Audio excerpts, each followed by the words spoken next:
과연 인간은 이성적인 존재일까요? 만약 인간이 이성적인 동물이라면 도대체 왜 이 맥라렌 720S 같은 차를 만들어내는 것일까요?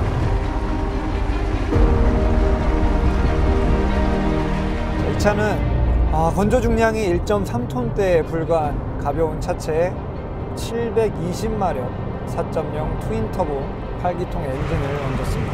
후륜으로 트윈터보 엔진에 720마력 엔진을 제대로 요리할 수 있는 운전자는 지구상에 0.01%도 안 될 겁니다. 그럼에도 불구하고 도대체 맥라렌은 왜 이런 차를 만들고, 그리고 사람들은 도대체 왜 이런 차에 열광하는 걸까요? 사실 포뮬러 1을 제외하고 이 정도의 출력을 후륜 구동으로 보내면서 레디얼 타이어를 쓰는 이런 가혹한 조건의 스펙 차량은 없습니다.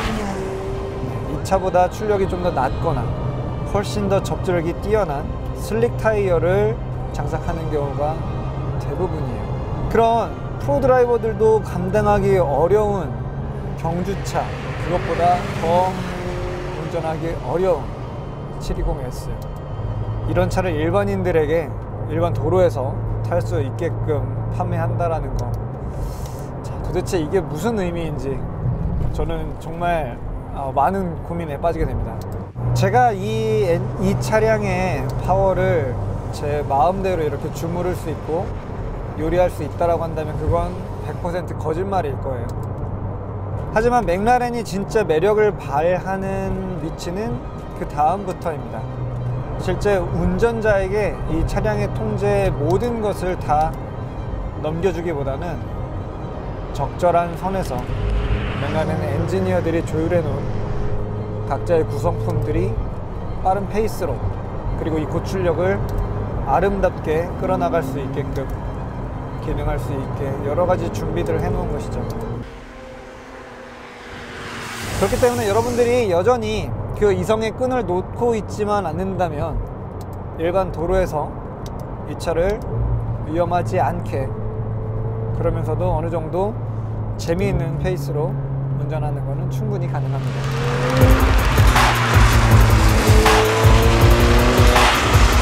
이 차에는 의외의 장비들이 숨겨져 있습니다.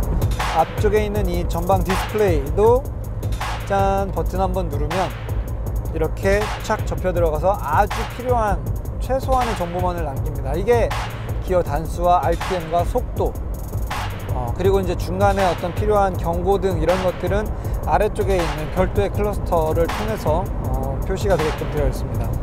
그리고 저는 맥라렌의 이 시프트 패들도 굉장히 좋아합니다. 모든 패들 시프트 중에서 가장 선호하는 타입이에요. 이쪽에서 플러스를 당기게 되면 한쪽의 마이너스가 바깥쪽으로 밀려나게 돼요. 오른쪽이 플러스, 왼쪽이 마이너스지만 한 손으로 업다운을 다 할 수가 있어요. 그러니까 당기면, 오른손을 당기면 업, 오른손 쪽으로 패들 시프트를 앞쪽으로 밀게 되면 기어를 내리는 것도 가능합니다. 왼손으로만 패들을 조작해야 될 때도 굉장히 유용해요. 720S는요, 운전자가 자동차를 지배하고 있다는 생각이 쉽게 들지가 않습니다. 이 차의 주행 감각은 정말 특별해요. 그런데 이 차를 빨리 몰고 싶을 때 드라이버가 뭔가를 쥐어짜내야 되는 그런 액션이 필요하지 않고, 드라이버가 아무리 억지를 쓴다고 해도 이 차는 쉽게 페이스를 올려주지 않아요. 되려 이 차를 믿고 이 차에게 너의 능력을 조금만 더 보여줘 라고 부드럽게 타이르면 그때서야 조금씩 이 차가 갖고 있는 정말 그 궁극의 퍼포먼스를 끌어내 보여줍니다. 그러니까 운전자가 차를 보채거나 할 수가 없어요. 뭔가 기다려야 됩니다. 자동차가 나를 그곳으로, 그 수준으로 인도해 줄 때까지 그냥 차가 가자는 대로 따라가면 정말 비현실적인 스피드로 달려나갈 수가 있는 거죠. 그 누구에게도 이런 차는 필요하지 않습니다. 고작 305mm짜리 타이어 하나에 360마력의 힘을 걸어내는 이런 차는 그 누구에게도 필요하지 않습니다.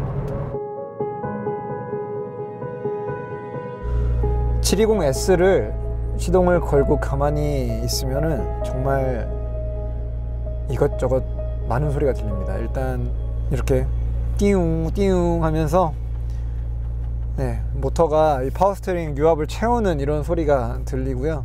그 다음에 엔진룸 안에서 뭔가가 샤라락 샤라락 샤라락 샤라락 뭔가 이렇게 왔다 갔다 어슬렁어슬렁 거리는 것 같은, 뭔지는 모르겠는데 그런 소리도 같이 들립니다. 일단 차가 부르기 시작하면요, 정말 차 안으로 닿는 소리들이 유입이 됩니다. 타이어가 공기를 가르면서 굴러가는 소리, 땅바닥에 틀어져 있는 조그만한 모래와 돌멩이들이 차체에 튀어오르는 소리, 그리고 가속 페달을 밟았다가 뗄 때마다 푸슉 하는 이 블로우오프, 터보의 블로우오프 밸브 소리도 들리고요. 엔진 목청도 가속 페달을 한 30% 이상 밟게 되면 제법 굵은 목소리를 내게 됩니다. 이 차의 운전석에서는 사실 정숙성은 남의 나라 이야기입니다.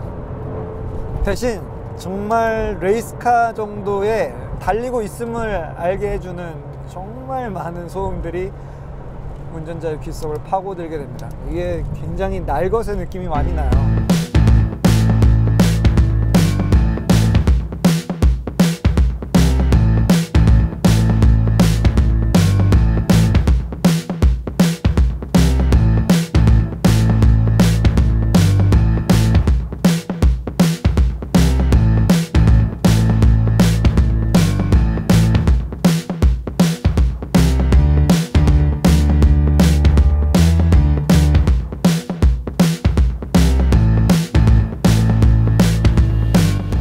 인제 스피디움, 비 내리는 인제 스피디움입니다. 720마력짜리 맥라렌 720S를 가지고 왔는데 하필 비가 오고 있습니다. 근데 사실 솔직히 고백하자면 비가 오지 않는 마른 노면이라고 해도 제가 이 차량의 성능을 100% 끌어낸다라는 거는 사실 자신이 없어요. 그래서 어쩌면은 이 자동차가 드라이버를 평가하는 그런 시간이 되지 않을까라는 생각이 듭니다. 지금 보기보다 노면이 이렇게 까맣게 젖어 있는 상태는 아닌데요, 보기보다 굉장히 미끄럽네요. 약간의 횡가속도를 주기만 하면은 바로 꽁무니가 돌아갑니다. 너무 미끄러워요. 지금 타이어의 온도가 30도 정도 되거든요. 타이어 온도가 표시가 되는데, 사실 이 코르사는 어느 정도 좀 온도가 올라야지만 접지력이 좋아지는 타이어이기 때문에 아직은 타이어의 표면이 좀 이 아스팔트 노면을 움켜쥐지 못하고 있는 그런 상황이네요. 이 자동차의 서스펜션은 정말 독특한 느낌입니다. 그립이 강한 것 같지만 차가 땅과 연결되어 있다는 느낌이 그다지 들지가 않아요. 뭔가 이 도로 위를 1~2mm 정도 띄워놓고서 자기 부상해서 가는 느낌이라고 해야 될까요?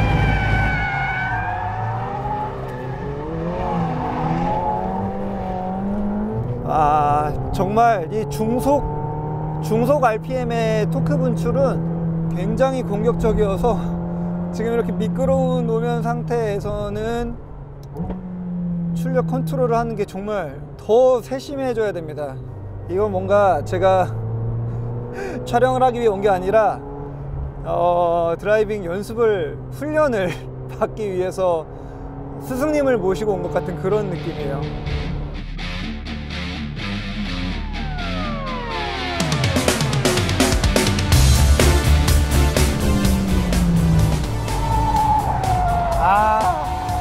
이 내리막은 짜증나요.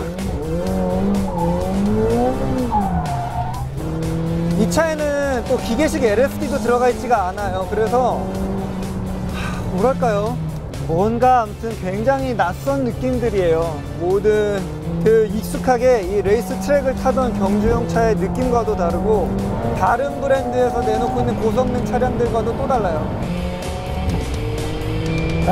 저 코너 공략하고 말 거야.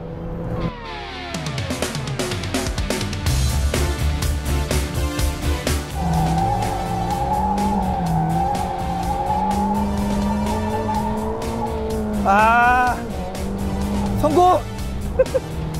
근데 성공하자마자 자, 기름이 없다네요. 진짜 잘 먹는다. 자, 이 차는 서스펜션이 뒤에는 엔티롤바를 대체하는 제트바라는 형태의 링크가 하나 기계식으로 있지만 앞쪽은 스테빌라이저가 아예 없습니다. 그래서 어떻게 이런 차를 스테빌라이저 없이 만들었을까 라는 생각을 했는데, 실제 앞쪽에 이 패널들을 다 제거해 보면 왼쪽과 오른쪽에 댐퍼의 유압 라인이 하나로 연결되어 있어요. 그래서 그 라인의 압력을 이용하면 좌우의 이 롤링의 기울기를 제어하는, 즉 안티롤바의 효과를 주는 게 가능해집니다.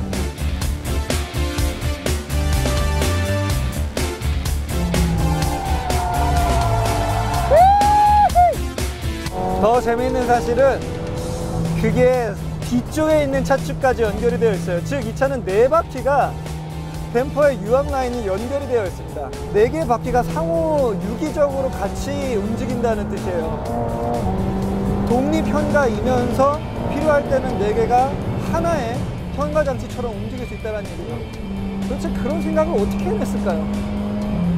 이 맥라렌은 진짜 엔지니어들이 자신들의 어떤 우월성을 과시하고 거기에서 어떤 이 선구자적인 그 쾌감을 느끼기 위해서 만든 차 같아요.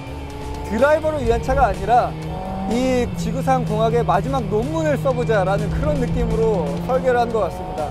그리고 정말 재밌는 사실은 보통 일반 차량들은 댐퍼가 스포츠 플러스 모드로 가면 점점 딱딱해져서 이 노면의 요철을 잘 거르질 못하는데, 720S는 위급으로 가도 승차감이 생각보다 그렇게 많이 나빠지지가 않아요.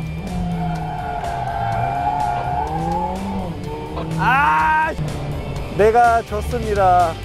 맥라렌이 이겼어요. 피트로 들어갑니다.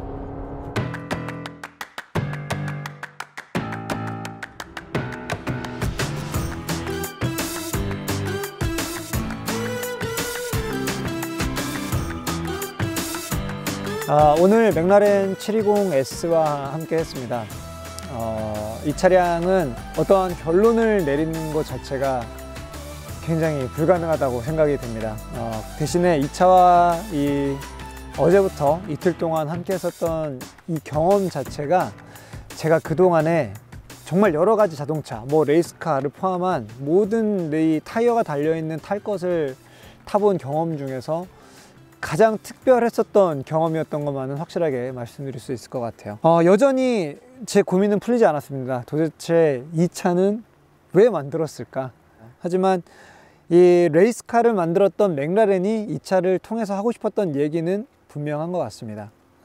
도로 위에 달릴 수 있는 탈 것 중에서 최고의 기술을 모두 다 끌어모아 보자. 그래서 사실 인간의 능력치를 넘어서고 있는 자동차가 아닐까라는 생각이 듭니다.